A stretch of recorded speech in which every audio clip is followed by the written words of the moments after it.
Bien, yo intentaré ser sucinto con este cuadro, pero me parece que es importante comentarlo porque hasta cierto punto es la base de mi visión un tanto personal de lo que está ocurriendo en materia de política monetaria. El cuadro tiene en la parte de arriba lo que podríamos llamar la situación inicial, que es la previa a el quantitative easing que ha ocurrido en los últimos 2 años. Y abajo tiene la situación final, que es la que hay actualmente. Es decir, la migración entre una y otra es el quantitative easing. No el 100% del quantitative easing, pero el grueso del mismo. O sea, si descomponemos lo que es el quantitative easing en partes, la parte del león es esta. En la fase inicial tenemos separado el mundo en 2 partes. La misma separación aplicará en la fase final, por supuesto. 2 partes que son, por un lado, lo que está a la izquierda, que son los bancos centrales más gobiernos. Le he puesto BCG, bancos centrales y gobiernos, que es el sector público. Y a la derecha está el resto del mundo, o sea, todos los demás. Las empresas, los particulares, cualquier otra cosa, cualquier otro participante en el mercado que no sea banco central y gobierno. Es una versión simplista del mundo, pero que nos ayudará a entender lo que está ocurriendo. Tanto un grupo como el otro tienen un activo y un pasivo.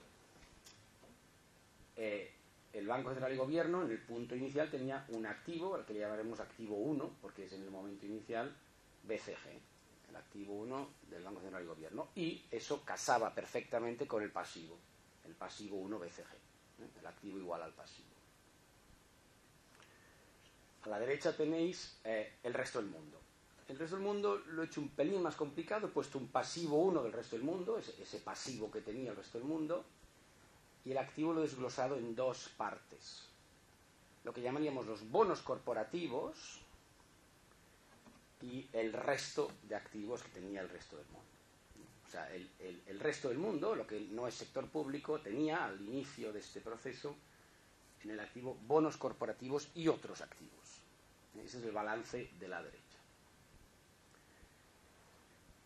El grueso de lo que ha sido el quantitative easing es lo que se ve abajo. Por un lado, el resto del mundo se ha quedado con los mismos pasivos, o sea, en el momento 2, el pasivo del resto del mundo es el mismo que en el momento 1.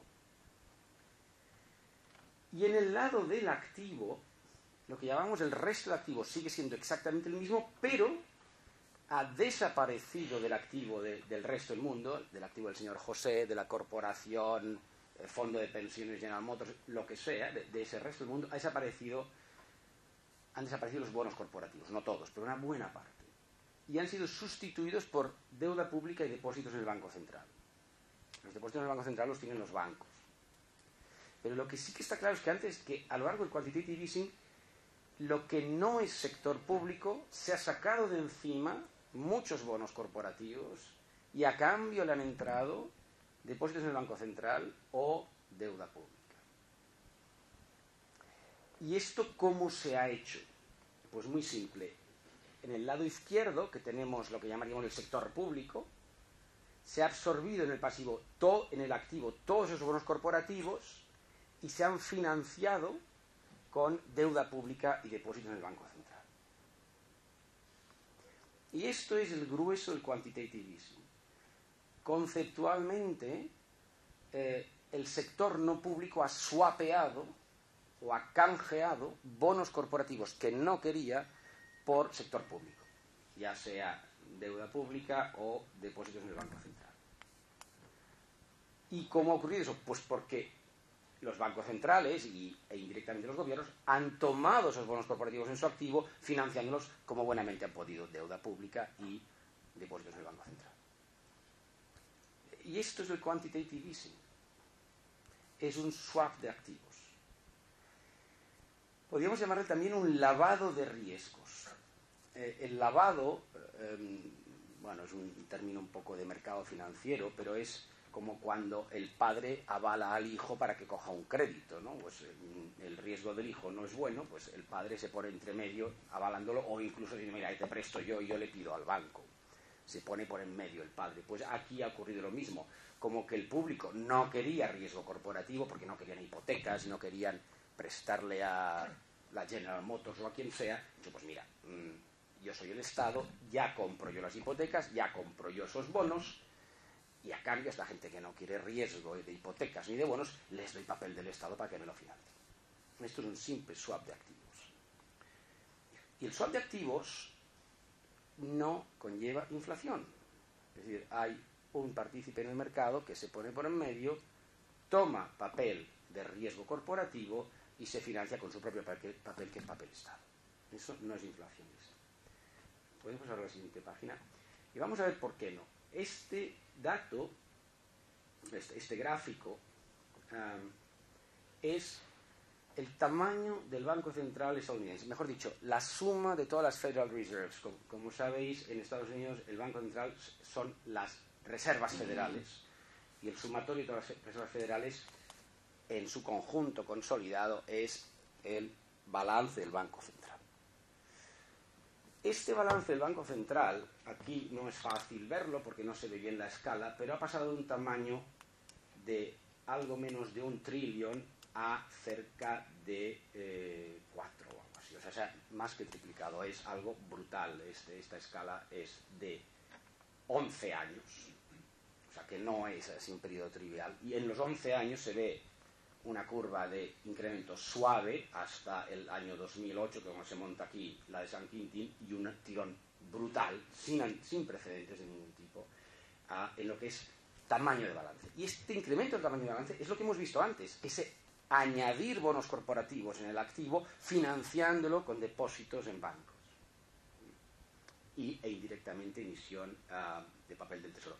Este tirón hacia arriba, lo que pasa es que en el gráfico de antes, lo que se añadía en la fase 2 era pequeñito, pero la realidad es que es como 3 o 4 veces lo que había.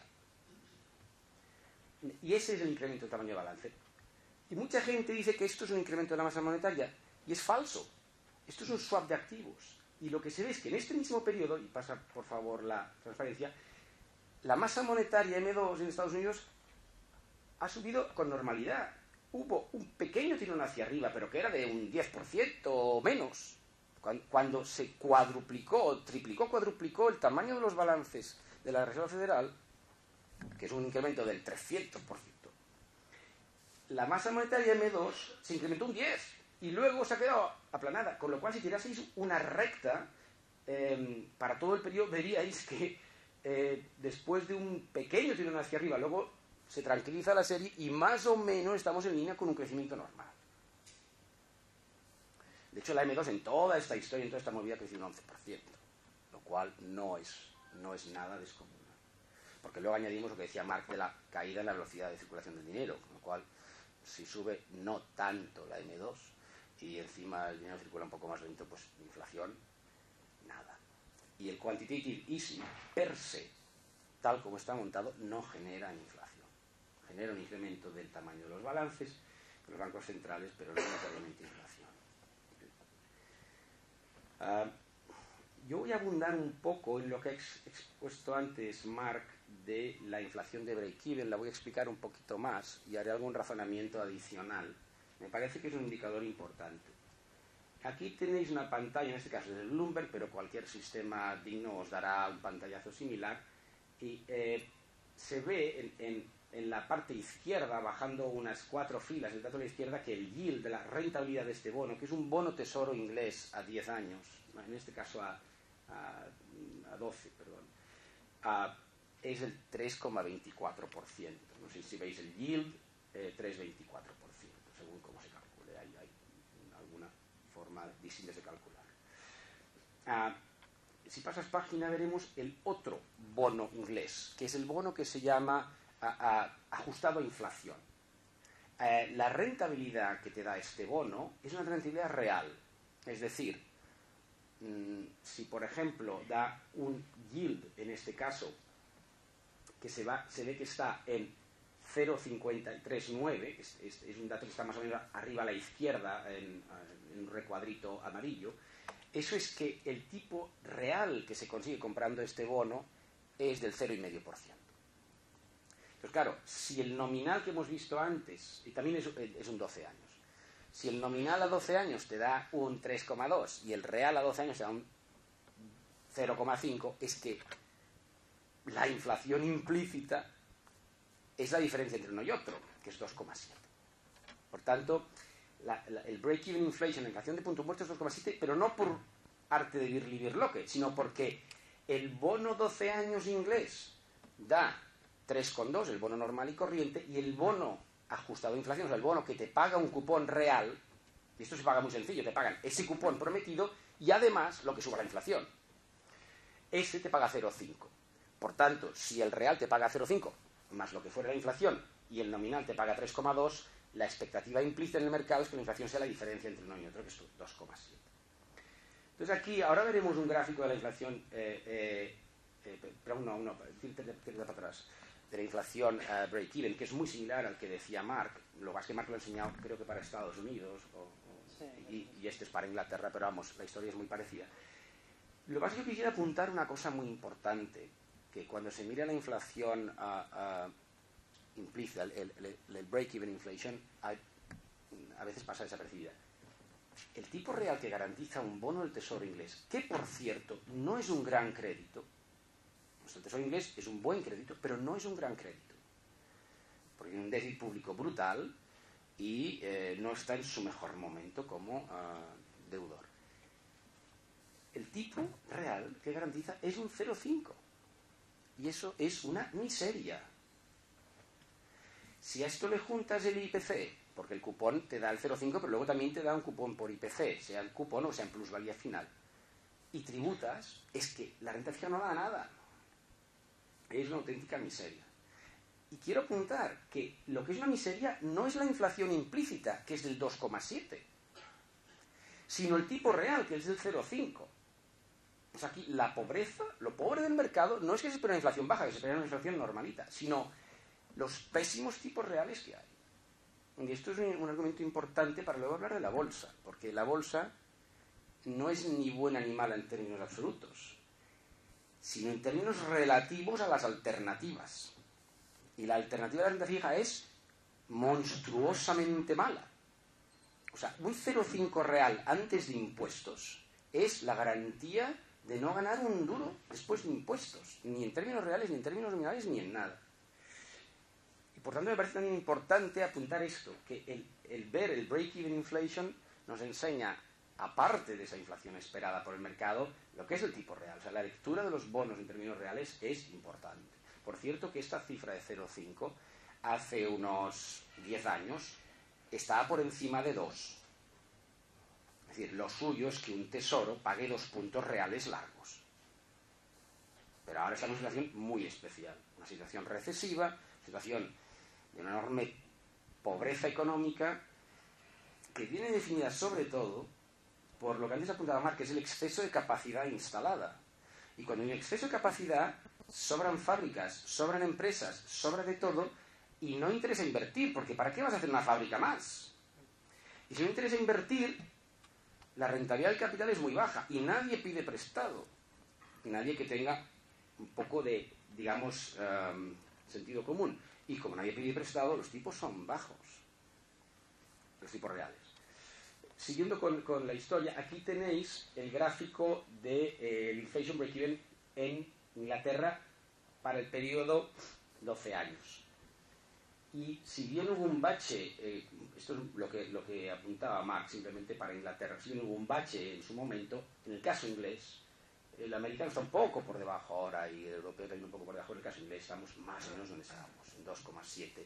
Y por tanto, yo, si hablamos de inflación y deflación, acabaría concluyendo primero que no veo que haya una inflación grande, porque el quantitative easing no me preocupa, creo que realmente es un tema de swap de activos de los bancos centrales. Y segundo, que si lo que da miedo es la deflación, la expectativa del mercado no está ahí. Puede estar con inflaciones esperadas modestas.